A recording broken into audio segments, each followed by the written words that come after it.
From that moment on, the only sounds inside the cabin were Sarah's rapid heartbeat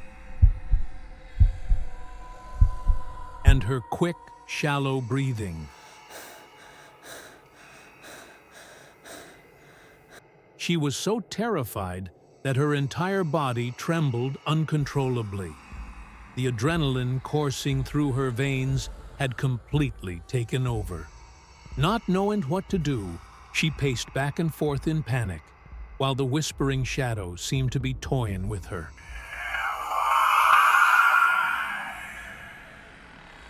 Suddenly, her baby came to mind. The baby was alone at home, while Sarah was trapped in this cabin. Outside, everything was silent. There was no movement, no sound, nothing. The whisperer had vanished again. As silence took over, anxiety grew inside Sarah. Her baby was alone in that huge house. And out here, something dark and unseen was watching. Horrified by her own thoughts, she hesitated only for a few seconds before deciding she had to act. No matter the risk, she would run from the cabin, across the yard, and into the house to reach her child. Fear gave way to determination. Within minutes, she gathered her courage and burst out of the cabin, running toward the house. When she reached the front yard, she froze. The whisperer stood before her. Behind her was the front door, the way inside. Her knees trembled. For a moment, she considered turning back, but her baby's safety came first. She turned sharply and sprinted toward the house, only to see the whisperer now standing at the door. The figure had appeared there instantly, as if it had teleported. Terrified, Sarah turned back, but the creature was gone. Then, from behind the house, came the faint sound of an engine.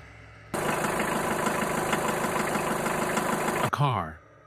The noise filled her with both fear and hope. Maybe someone could help.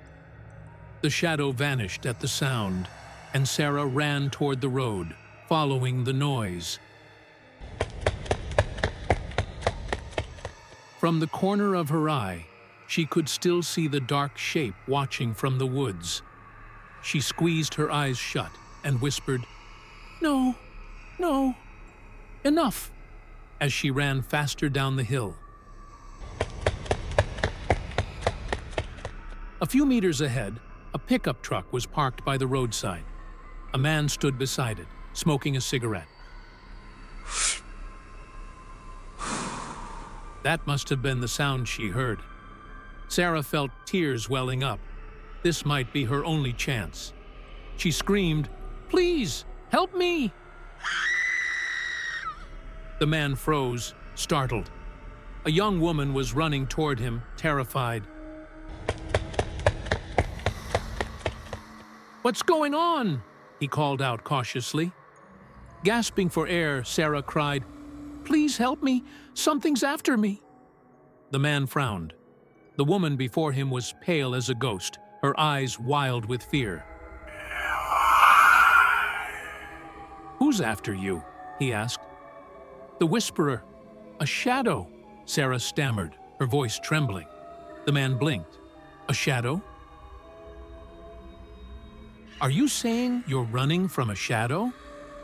That's impossible." "I know how it sounds," she said, crying. "But it's been following me for 2 days. I swear. And my baby is alone at home. It won't let me reach her." The man could tell she wasn't lying, but her words sounded insane. Was this a trap? Was someone trying to lure him into danger? Still, he stayed calm and spoke gently. "All right, I'll help you. But you need to calm down first. Come here. Tell me everything."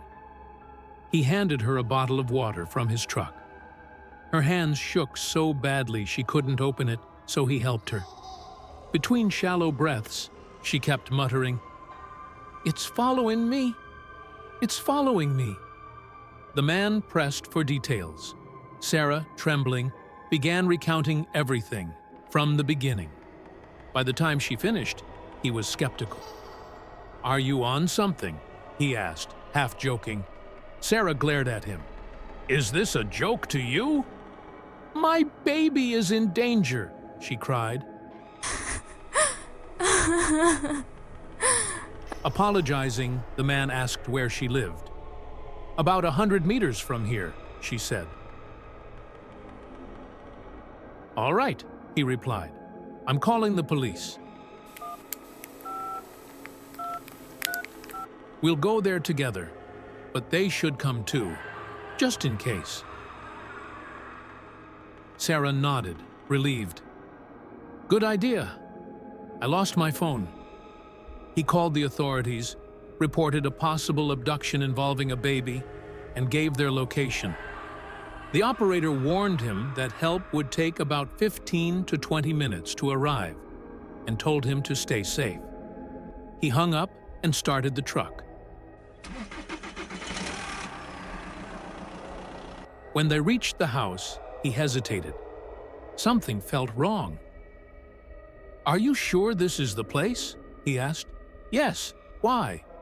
"Because it doesn't look like anyone's been here for years," he murmured.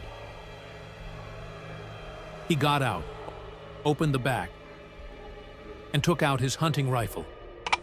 Sarah panicked. "What are you doing with that?" "Relax," he said. "It's for protection. I'm a licensed hunter. We don't know what's out here." Despite her fear, Sarah ran to the gate. He followed close behind. Just as they were about to enter, a rustle came from the bushes. The man aimed his gun. Then a fox darted out and disappeared into the woods. "Damn fox," he muttered. They entered the yard. The place was huge, with an old two-story house in the center, silent and seemingly abandoned. The man's unease deepened. "Are you absolutely sure about this?" he asked again. "Yes," Sarah snapped. "This is my home." He sighed. "Then you open the door." "I'll cover you." The door creaked open. Inside was darkness. Dust, broken furniture, cobwebs. The man's heart began to race. "What the hell is this?" he shouted. "Are you kidding me?" He pointed his gun at her. Sarah raised her hands, crying. "What are you doing? You brought me here for what? There's no one here. No baby. Nothing," he yelled. Ignoring him, Sarah rushed upstairs. "I'll show you. She's here." He followed reluctantly. The floorboards groaned beneath their feet.